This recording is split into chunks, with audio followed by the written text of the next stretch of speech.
When all hope was gone, the humans stepped in and changed everything. The Zephyrian homeworld of Kepler 442b had once been a jewel among the stars.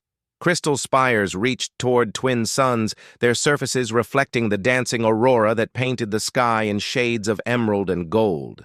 The peaceful amphibian race had built their civilization on principles of harmony and balance, their webbed hands crafting art and music that resonated through the galaxy's cultural exchanges. Now, those same spires lay shattered like broken teeth against a blood-red sky. Ambassador Thexani pressed her scaled palm against the reinforced transparasteel of the orbital station's observation deck. Below, her world burned under the relentless assault of the Void Hunters. The insectoid swarm had descended 3 cycles ago, their bioships blotting out the twin suns like a plague of metallic locusts. Each vessel pulsed with an unnatural darkness that seemed to devour light itself. "The evacuation fleet won't hold much longer," reported Captain Veltar, his usually melodious voice now hoarse with exhaustion. The aquatic being's gills fluttered rapidly, a sign of extreme stress among his people. "The Hunter's acid weapons are eating through our hull plating faster than our repair drones can compensate." Thexani's large compound eyes tracked the battle unfolding in the void around them. Zephyrian vessels, their organic curves designed for exploration rather than warfare, desperately tried to form defensive screens around the massive arc ships carrying millions of refugees. The Void Hunters attacked in coordinated swarms, their chitinous fighters moving with mechanical precision that spoke of a hive-mind intelligence. The irony wasn't lost on her. For 3,000 years, the Zephyrians had been the galaxy's mediators, the ones other species turned to when diplomacy was needed. Their neural empathy allowed them to feel the emotions of other beings, making them natural peacemakers. War was so foreign to their nature that they had to study it like an ancient language from archaeological texts. "Ambassador, incoming transmission from the Hegemony Council," announced Lieutenant Crixall from the communications station. The holographic display shimmered to life, revealing the multi-species council that governed this sector of the galaxy. The Altarian representative's crystalline form glowed with barely contained energy, while the Centauri delegate's forearms gestured in patterns that conveyed deep regret among his species. "Ambassador Thexani," the Altarian's voice resonated like singing crystal. "The Council has reached a unanimous decision. We cannot risk open warfare with the Void Hunters. Their technology far exceeds our military capabilities." "You're abandoning us," Thexani said, her voice barely above a whisper. It wasn't a question. The Centauri delegate's main arms drooped in shame. "Your people will be granted refugee status on any Council world, but Kepler 442b cannot be saved. The Hunters have already begun their harvesting process." Through the viewport, Thexani watched as massive biomechanical constructs descended from the largest Hunter vessels. They landed like metallic parasites on her world's surface, immediately beginning to strip away the planet's resources. The Hunters consumed everything, organic and inorganic matter, breaking it down to fuel their endless expansion across the galaxy. "There must be something," Captain Veltar pleaded. "Some species willing to help us fight." The Altarian's glow dimmed. "The Krolik Empire has sealed their borders. The Nexus Federation has recalled all their fleets to core systems. Even the warrior clans of Sigma Draconis have refused involvement." A pause. "There is one possibility, though the Council does not recommend it." "Tell me," Thexani demanded. "The humans." A collective shudder ran through the Zephyrian bridge crew. Humanity had burst onto the galactic stage barely 2 centuries ago, emerging from a small yellow star system on the galaxy's outer rim. Unlike every other spacefaring species, they had achieved faster-than-light travel, not through centuries of gradual technological evolution, but through what could only be described as controlled insanity. While other races had spent millennia carefully testing each advancement, humans had strapped themselves to barely understood technologies and launched themselves into the void with the enthusiasm that bordered on suicidal. Their first contact protocols consisted mainly of shoot first, ask questions later, and their diplomats were barely contained warriors who viewed every negotiation as a prelude to potential combat. The humans are... The Centauri delegate paused, searching for diplomatic terms. Unpredictable. Their methods are often considered barbaric by council standards. Barbaric how? Veltar asked. The Altarians' form pulsed with discomfort. They resolve conflicts through something they call total warfare. Rather than the civilized practice of limited engagement, they mobilize their entire society for combat. Every citizen becomes part of their war machine. That's not the worst part, added a new voice. The display split to show a Draknari representative, her reptilian features scarred from old battles. 3 years ago, the humans ended a territorial dispute with the Epsilon Eridani Collective. The collective had superior numbers, better technology, and strategic positions throughout the sector. What happened? Thexani found herself leaning forward despite her fear. The humans studied the collective's tactics for exactly 47 standard days. Then they did something no civilized species would consider. The Draknari's forked tongue flicked out nervously.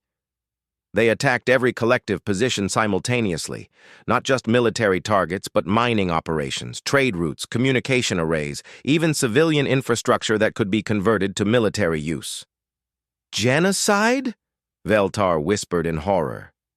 No, the Draknari replied, her voice carrying a grudging respect. They specifically avoided civilian casualties, but they systematically dismantled the collective's ability to wage war. When the dust settled, the collective's military capabilities had been reduced to nothing, while their civilian population remained largely untouched. The Centauri delegates' secondary arms twisted in patterns indicating deep unease. The humans call it shock and awe. They believe that the fastest way to end a war is to make it so terrible that the enemy loses all will to continue fighting. Outside the viewport, another Zephyrian destroyer vanished in a burst of acidic fire. The evacuation fleet was down to 60% of its original strength, and the Void Hunters showed no signs of slowing their assault. The humans, Thexani said slowly, they would fight the Hunters? Unknown, the Altarian admitted. They have no formal treaties with your people, no trade agreements, no cultural exchanges. By all traditional diplomatic measures, they have no reason to intervene. But, the Draknari interrupted, her scarred features twisting into what might have been a smile, humans don't think like the rest of us. They have a concept they call moral imperative. Sometimes they involve themselves in conflicts simply because they believe it's the right thing to do. A new alarm began blaring throughout the orbital station. Lieutenant Krixal's voice cracked with panic as she announced, Hunter bioships are moving to intercept the civilian transports. They're targeting the ARC ships directly. Through the viewport, Thexani watched in horror as the largest Hunter vessels changed course. The alien ships moved with predatory grace, their living hulls rippling with bioluminescent patterns that seemed to mock the desperate flight of the refugee fleet. The council representatives began speaking at once, their voices overlapping in a cacophony of bureaucratic regret and political limitations. But Thexani was no longer listening. Her empathic abilities were overwhelmed by the terror and desperation radiating from the millions of Zephyrian refugees aboard the fleeing transports. How do we contact them? She interrupted the diplomatic chatter. The humans. The Altarian's glow flickered with surprise. Ambassador, you must understand, humans are highly unpredictable. They might demand tribute, territorial concessions, or technological exchanges we cannot afford. My people are dying, Thexani replied, her usually gentle voice carrying a steel that surprised even her. Right now, in this moment, millions of children are crying for parents who will never answer. Elders are watching their life's work burn.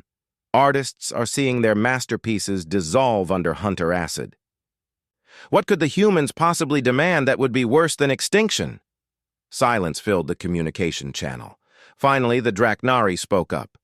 Their embassy station orbits Proxima Centauri, but Ambassador, you should know that even if the humans agree to help, their nearest battle fleet is 6 standard days away. Your evacuation fleet won't last 6 hours against direct hunter assault. Then we make it last, Thexani said, surprising herself with her determination. Captain Veltar, signal all ships. We're going to buy time. The captain's gills fluttered in confusion. Ambassador, our vessels aren't designed for prolonged combat. We can't possibly hold off the hunters. We don't need to win, Thexani replied, watching as the first hunter bioships closed on the slowest Ark vessel. We just need to make them remember us. As the channel closed and Captain Veltar began issuing orders to the fleet, Thexani activated her personal communication array. The signal would take precious minutes to reach human space, and there was no guarantee anyone would even listen. Humanity's reputation for xenophobia was well documented, and they had never shown interest in galactic politics beyond what directly threatened their own territory. But as another explosion lit the void and more of her people died, Thexani began composing what might be the most important message in Zephyrian history. She thought of the human concept the Draknari had mentioned, this moral imperative that sometimes drove them to act without regard for personal gain. Perhaps, just perhaps, somewhere in the cold equations of human logic, there was still room for something the galaxy had almost forgotten. Hope. The transmission began with the standard diplomatic greeting protocols, but as Thexani continued, her words became something else entirely. Not a request from one government to another, but a plea from one species to another. A desperate gamble that somewhere among the stars, someone might still believe that some things were worth fighting for, even when all hope seemed lost. As she spoke into the void, the battle raged around her, and the Zephyrian fleet prepared to make their final stand. Admiral Sarah Chen stood in the command center of the UES Defiance, humanity's newest dreadnought, watching the tactical display with calculating eyes. The bridge hummed with quiet efficiency. Banks of holographic displays showing the disposition of the Third Fleet across several star systems. Officers moved with practiced precision, their movements economical and purposeful in the way that spoke of countless drills and real combat experience. "Ma'am, priority transmission coming in from Proxima Station," announced Lieutenant Commander Martinez from the communications console. "It's from the Zephyrian system, emergency diplomatic channel." Chen frowned.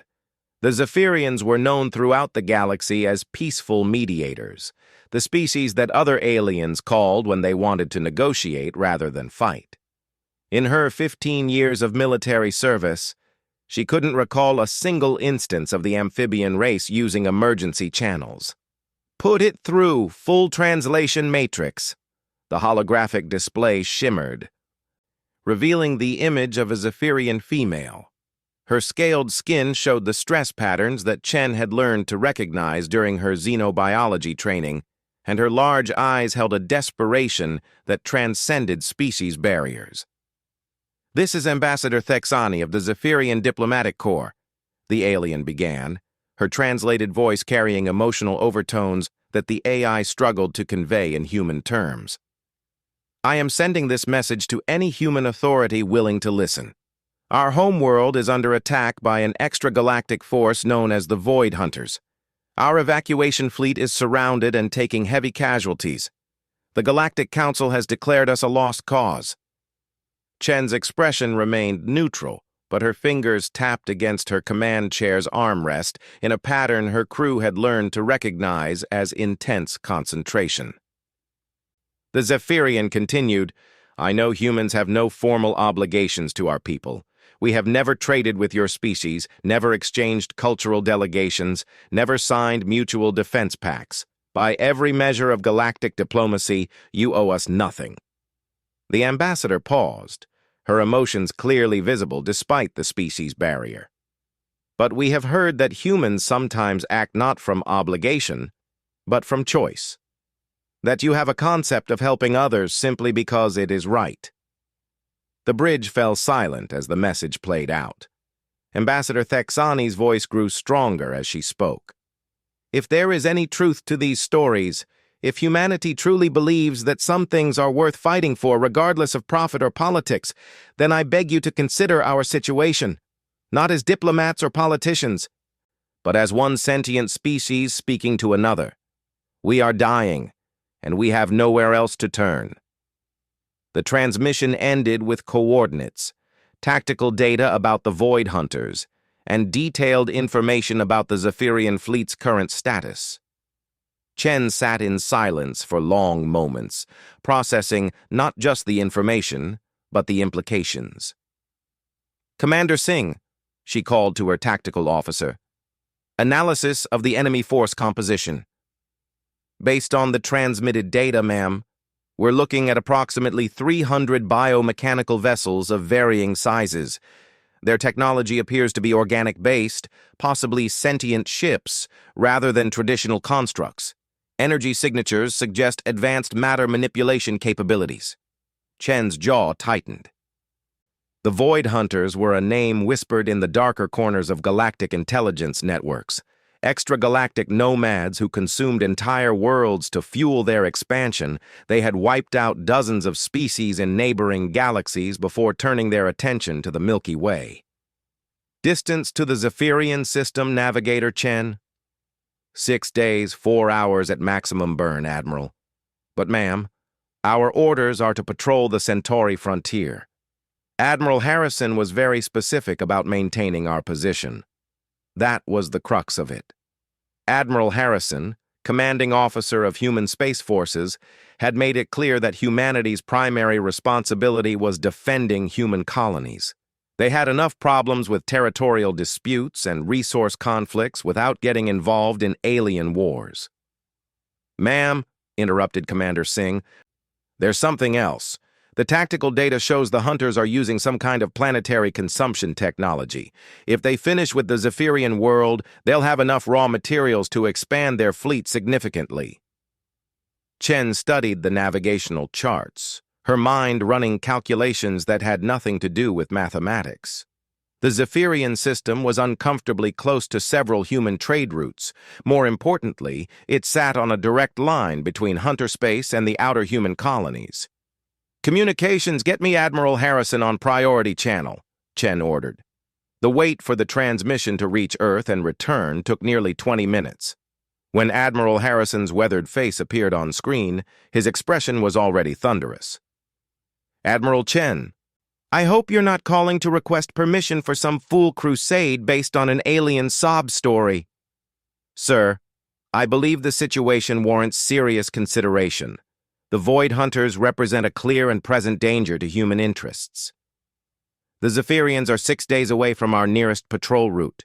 Whatever happens to them doesn't concern humanity." Chen had expected this response, but she pressed on. "Sir, with respect, if the Hunters consume the Zephyrian homeworld, they'll be in position to threaten our outer colonies within months. The tactical data suggests they're not just raiders, but an expanding empire." Harrison's face darkened further. "Admiral, your orders are to maintain patrol status on the Centauri frontier. The Council made it clear that this is not our fight. The Council also made it clear that they are abandoning an entire species to extinction," Chen replied, her voice carefully controlled. "Sir, I've read the after-action reports from the Epsilon Eridani conflict. We intervened there because we believed it was necessary for galactic stability. We intervened there because the collective was threatening human shipping lanes," Harrison snapped. "This is completely different." "Is it, sir?" The silence stretched between them across the light years. Harrison's expression shifted through several emotions before settling into resigned anger. Admiral Chen, you are a fine officer, and I respect your tactical judgment, but I cannot authorize military action based on humanitarian concerns for a species we barely know. The answer is no. The channel closed, leaving Chen staring at a blank screen. Around her, the bridge crew maintained their duties with professional discipline, but she could sense their awareness of the conversation. "Ma'am," Lieutenant Commander Martinez said quietly, "there's been a response from the Zephyrian fleet." The tactical display updated, showing the current battle. The alien evacuation fleet had formed a desperate defensive circle around their civilian transports, but they were clearly outmatched. As Chen watched, another Zephyrian escort vessel vanished under Hunter fire. "Time until the civilian transports are in range of direct Hunter assault?" she asked. "At current engagement rates, approximately 4 hours, ma'am." Chen closed her eyes, thinking of her daughter back on Mars. Jessica was studying xenobiology, fascinated by the diversity of alien cultures. Last month, she had written a paper about the Zephyrian contribution to galactic art and music. The girl had been enchanted by their empathic abilities and their role as peacekeepers. What would Jessica think if she knew her mother had the power to save an entire species and chose not to act? "Navigator Chen, plot a course for the Zephyrian system, maximum burn." "Ma'am?" Navigator Chen's voice carried a note of confusion. Admiral Harrison's orders were quite clear. "Plot the course, Navigator." As her crew began implementing the course change, Chen activated the ship-wide communication system. Throughout the Defiance, over 3,000 human crew members stopped their duties to listen. "This is Admiral Chen. I'm sure many of you heard about the situation in the Zephyrian system. A peaceful species is facing extinction, and every government in the galaxy has decided it's not their problem." She paused, choosing her words carefully. "Command has ordered us to maintain our current patrol. That's the safe choice, the politically correct choice, the choice that keeps human soldiers out of an alien war." The bridge crew exchanged glances, but remained focused on their duties. "But sometimes," Chen continued, "safety isn't the most important consideration. Sometimes you have to choose between what's easy and what's right. The Zephyrians have never asked humanity for anything before. They're not demanding tribute or territorial concessions. They're just asking us to remember that genocide is wrong, regardless of who the victims are." She activated her personal command codes, officially logging the decision. "I'm ordering the Third Fleet to the Zephyrian system. This action is in direct violation of standing orders from Fleet Command. Any crew member who wishes to object to this mission may note their objection in the official log. When we return, I will face a court-martial for disobeying direct orders. I will not allow any member of this crew to suffer consequences for my decision." The ship-wide channel crackled with silence for several seconds. Then from engineering came a voice. "Ma'am, this is Chief Petty Officer Rodriguez. For the record, I think you're making the right call." "Agreed, Admiral," added another voice from the fighter bay. "Semper Fi, ma'am." Within minutes, the communication system was flooded with statements of support from across the ship. Not just officers, but enlisted personnel, technicians, medical staff, and civilian contractors. The message was clear. The crew of the Defiance stood behind their admiral's decision. "Communications signal the rest of the fleet. All ships are to follow the flagship's lead. Any captain who objects is authorized to break formation and continue patrol duties." "Ma'am, all ships acknowledge and are changing course to follow. Captain Morrison of the Hercules sends his compliments and says, and I quote, 'It's about damn time someone remembered what we're fighting for.'" As the Third Fleet adjusted course toward the Zephyrian system, Chen studied the tactical reports again. 300 hunter vessels against humanity's Third Fleet. 2 dreadnoughts, 4 heavy cruisers, 8 destroyers, 12 frigates, and associated support craft. On paper, the numbers looked challenging, but manageable. But Chen wasn't thinking about numbers. She was thinking about the message they would send by arriving in the Zephyrian system. For too long, The galaxy had operated under the assumption that might made right, that the strong could prey upon the weak without consequence. Commander Singh, begin tactical analysis for engagement with organic-based vessels. I want to know everything about Hunter technology by the time we arrive. Yes, ma'am. Ma'am, if I may ask, what's our mission objective? Are we evacuating the Zephyrian refugees or engaging the Hunter fleet? Chen smiled grimly, her fingers drumming against the command chair. Commander, we're going to do something the galaxy hasn't seen in a very long time.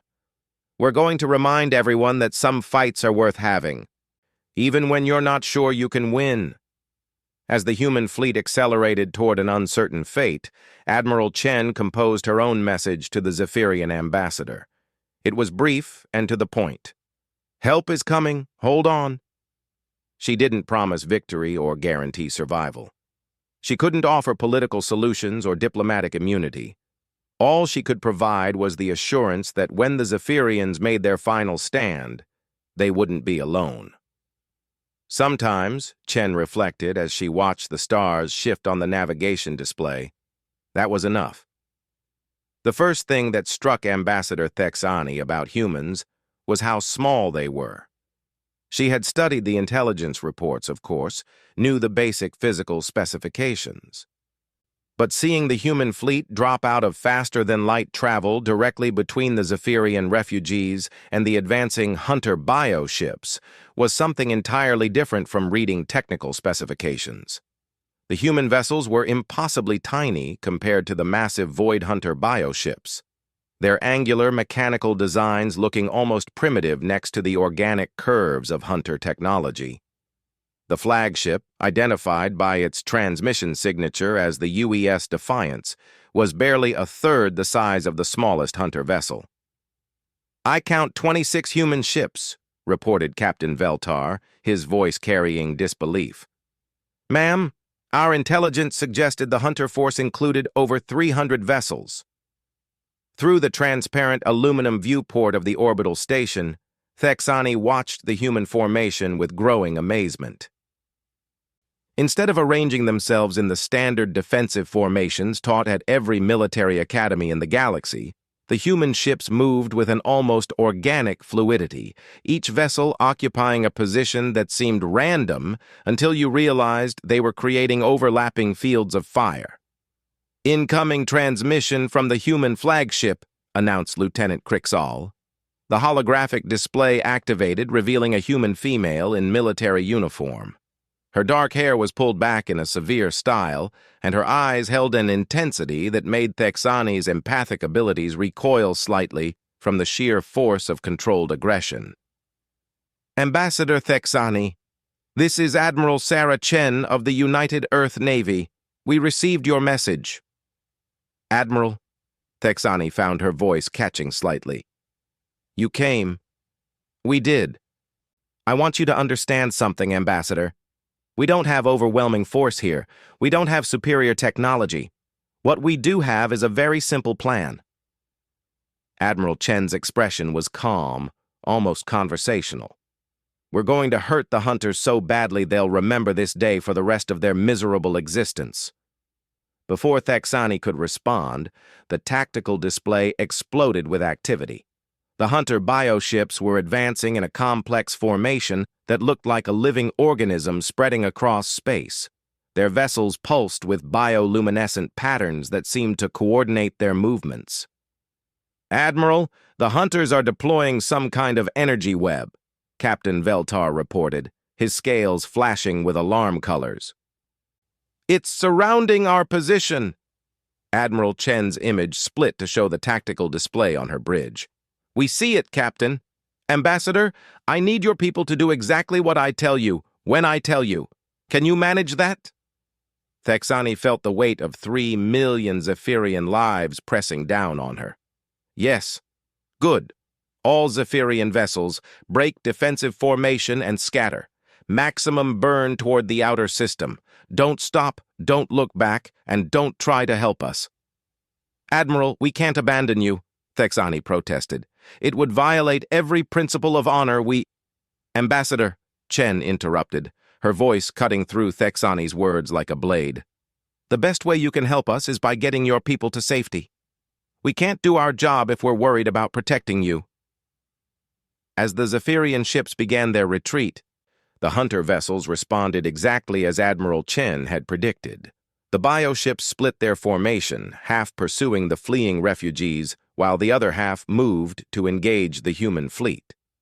What happened next defied every tactical manual in the Galactic Council archives. Instead of forming a defensive line or attempting to protect the largest ships, the human fleet simply vanished. One moment they were there, the next moment the space around the hunters was empty, except for debris and rapidly dissipating energy signatures. "Where did they go?" Captain Veltar demanded. The answer came in the form of explosions throughout the hunter formation. The human ships had performed micro-jumps, using their faster-than-light drives in short bursts to appear behind, above, and within the enemy fleet. It was a maneuver so dangerous that most species classified it as suicide, since the margin for error was measured in kilometers, and the consequences of miscalculation meant emerging inside solid matter. But humans, Thexani realized with growing awe, had a different relationship with acceptable risk than the rest of the galaxy. "This is insane," Lieutenant Crixall whispered as another human ship appeared directly beneath a hunter bioship and unleashed a barrage of projectile weapons at point-blank range. The human strategy became clear as Thexani watched the battle develop. Rather than trying to match the hunters in raw firepower, they were using speed and unpredictability to strike at targets of opportunity. A human destroyer would appear, deliver a devastating attack, and disappear again before the hunters could respond. "Admiral Chen to all Zephyrian vessels!" The human's voice crackled over the communication channel. "We're going to buy you approximately 40 minutes. Use it wisely." 40 minutes? Captain Veltar's gills fluttered with confusion. "What happens after 40 minutes? The answer came from the tactical display. The human ships were taking damage with each attack run, their smaller size making them vulnerable to the hunters' acid-based weapons. Worse, their ammunition supplies were finite. The hit-and-run tactics that were allowing them to survive against superior numbers couldn't be sustained indefinitely. But Admiral Chen had one more surprise. "All ships, implement Protocol 7. Thexani watched in horror as the human vessels began moving in formations that could only be described as kamikaze runs. The UES Hercules, a massive heavy cruiser, engaged its engines at maximum burn and aimed directly at the largest hunter bioship. "They're going to ram," Captain Veltar said in disbelief. "No," Thexani corrected, her empathic abilities picking up something else from the human crew's emotional patterns. "They're delivering something." At the last possible moment, the Hercules released a series of objects from its missile bays and executed an impossible turn that should have torn the ship apart. The objects, moving at significant fractions of light speed, impacted the hunter vessel's organic hull. The explosion that followed was unlike anything in Thexani's experience.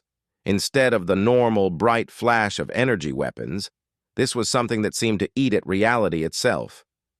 The hunter bioship simply began dissolving, its organic components breaking down at the molecular level.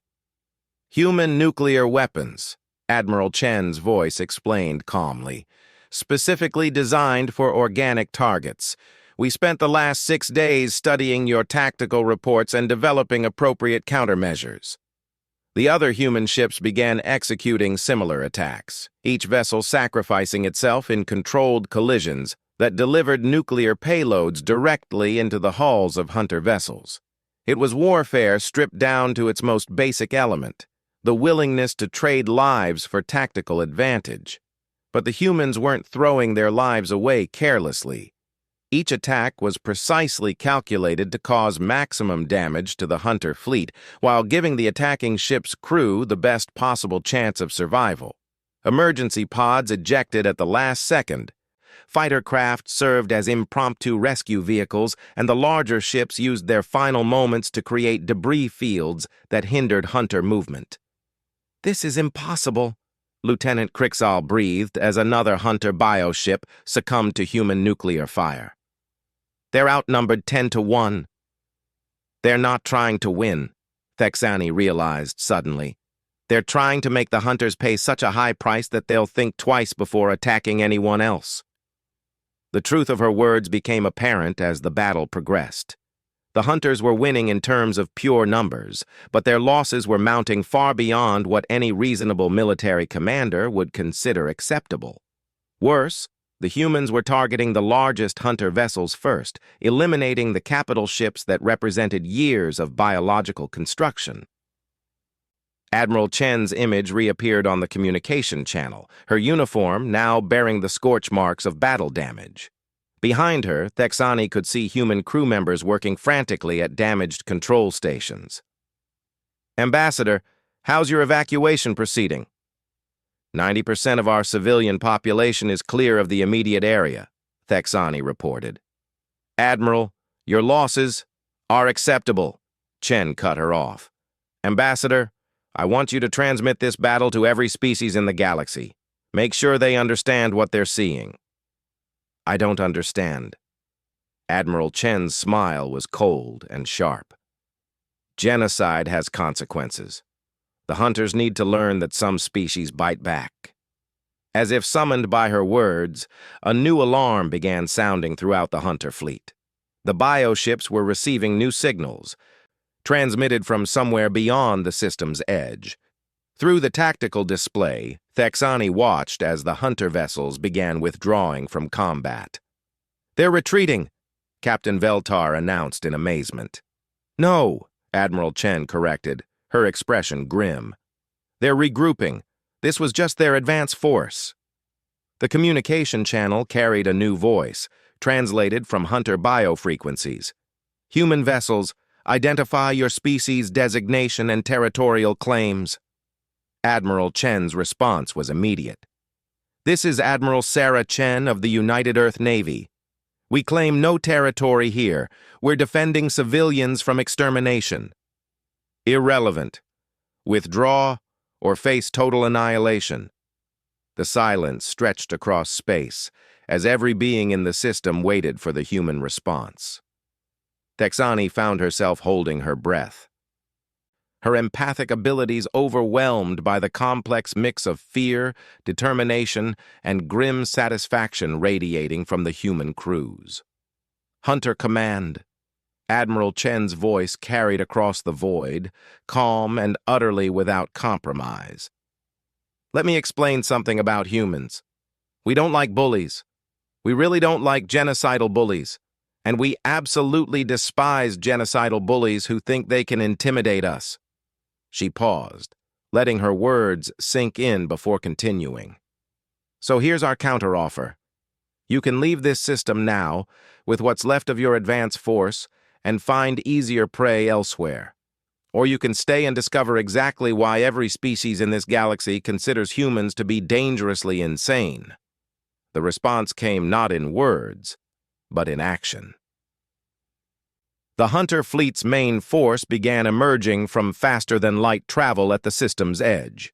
Hundreds of bioships, each one larger than anything in the human fleet, moving in formations that spoke of vast collective intelligence. Admiral Chen's smile widened as she watched the tactical display. "Ambassador, you might want to move your people a bit further away. This is about to get interesting." As Thexani watched the impossible odds arrayed against the tiny human fleet, she finally understood what the rest of the galaxy had failed to grasp about humanity. They didn't fight to win. They fought to make their enemies remember them. And in a galaxy that had forgotten the difference between surrender and defeat, that memory was about to change everything. The battle for the Zephyrian system was just beginning, but the message was already clear. Some species would not go quietly into extinction. Some species would make their destroyers pay a price that echoed across the stars. As Admiral Chen gave the order to engage, Thexani realized she was witnessing the birth of a new legend, one that would be told wherever sentient beings gathered to remember those who stood between civilization and the dark.